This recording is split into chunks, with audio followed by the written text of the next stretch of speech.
Have you ever heard of the term mastermind? Well, today we're going to talk about what is a mastermind and how to use a mastermind in accomplishing your goals and dreams.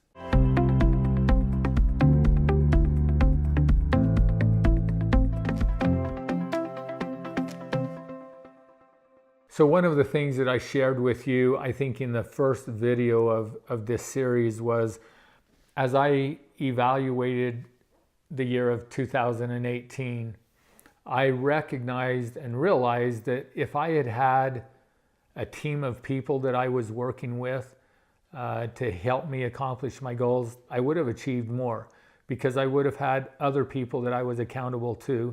I would have had other people that would be there to encourage me when maybe I was struggling and my fears and stuff were getting in the way. And so Napoleon Hill talks a lot about using a mastermind. And there's actually two different types of masterminds, but here's the idea behind it. And it's pretty simple. It's just that a mastermind is two or more minds coming together in a unified effort for a common goal or a common focus. And then the idea behind that is that when these two minds join together, or more than two join together, they create a third mind. So think about this. Napoleon Hill taught a lot about the ether. And the ether is just the air, everything around us. And again, if everything is energy, then our thoughts are energy, which means every thought that anybody has, there are thought waves, right? So I have thoughts in my head. I have words that I speak. There's songs and music, and we know that there are sound waves, right? Because you can send music from one place to another place. It travels through the ether or the air. So everything that is energy travels through the ether. It's just at different wavelengths or different frequencies or different levels of vibration. So thought is energy, and there are thought waves, and depending on the thoughts, they're probably at different frequencies. But when you have a situation where an idea just pops into your head, well, where do you think that comes from? Well, to me, it just makes sense that is a thought or knowledge or information that somebody put out into the ether. Maybe it's another person, but here's something else to consider, and that is, who created our universe. And if our universe is based on laws or principles, could it be that the creator of our universe put all knowledge and all information out in the ether? And so that information is there, and all we need to do is get ourselves to a place where we are in tune with that knowledge or information.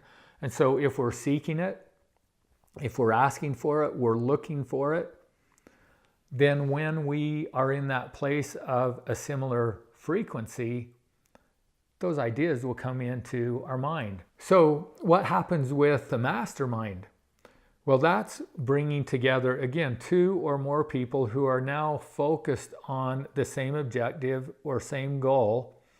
And if that's a definite chief aim, if that's something that's important to me that I want to accomplish. In one of our other videos, we talked about the importance of writing goals down, because that identifies the gap between where we are right now and where we want to be. So when we have our goal statement written out here, and this is where we are, but our focus is on this is what we want to accomplish.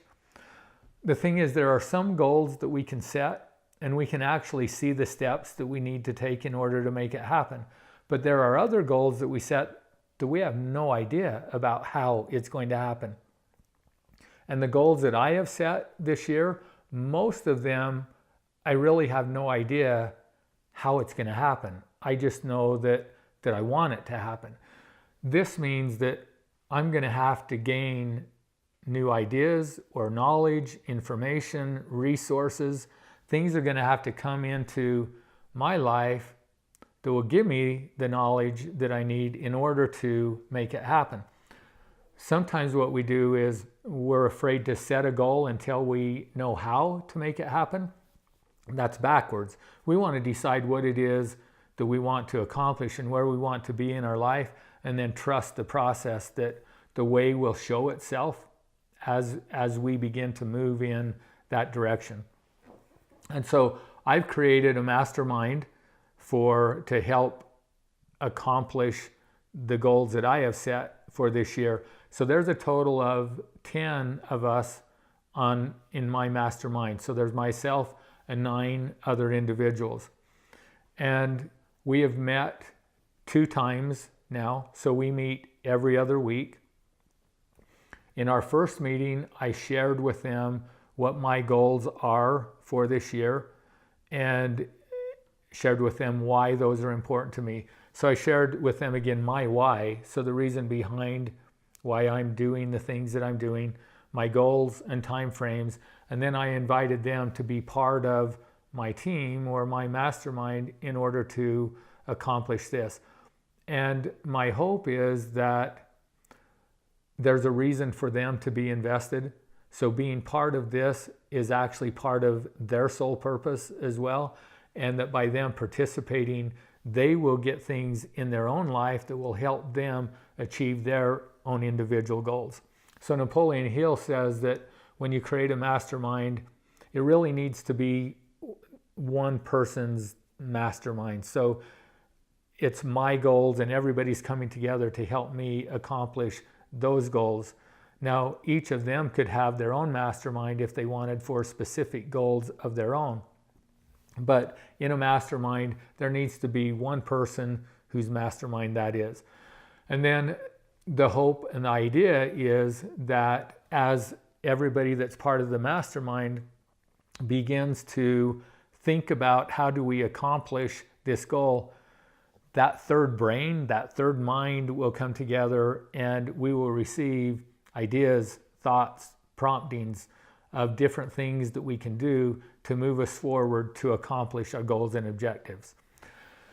So that's the most common mastermind that I think most people are familiar with and know about.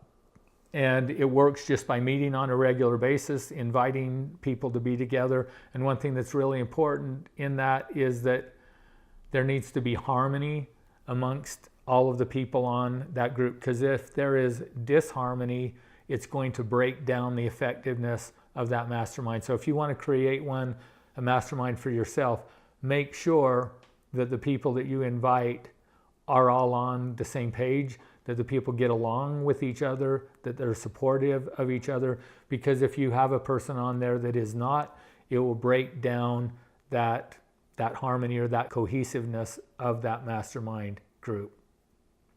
There's another mastermind that can be just as effective, but this is one where you create your own mastermind and you can invite people living or dead to your mastermind, but it's one that you just hold.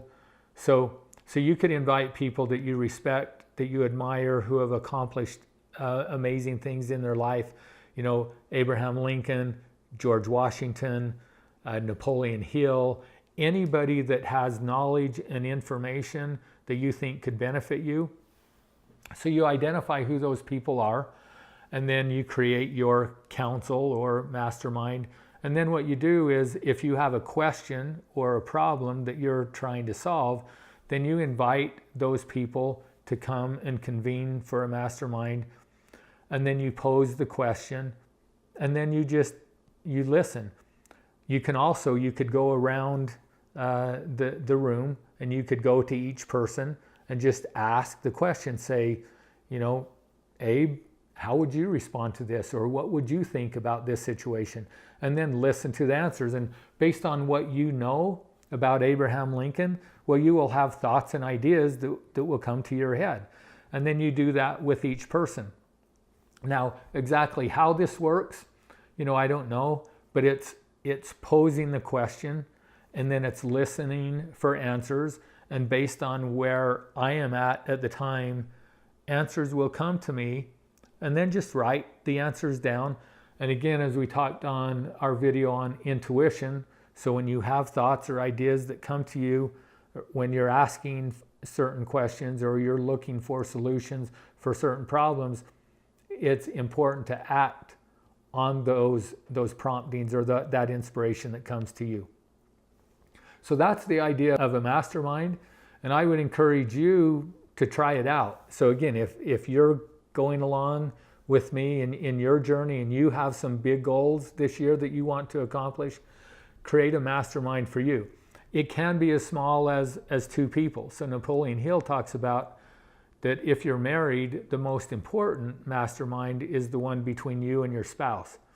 But then you can expand in addition to that. So if it's a bigger goal and you're going to need the help of additional people, then think about individuals that you could invite to be part of your mastermind who may be willing to help you in accomplishing your goals and your dreams.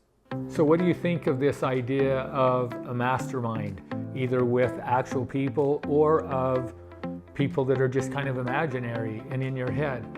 Well, share with us what your thoughts are, and if you've had experiences of using a mastermind, share those as well. And make sure that you subscribe to our channel. If you want to know who we are and what we're doing, visit our website at principlebasedliving.com. And if you're watching this on LinkedIn, be sure and follow me here.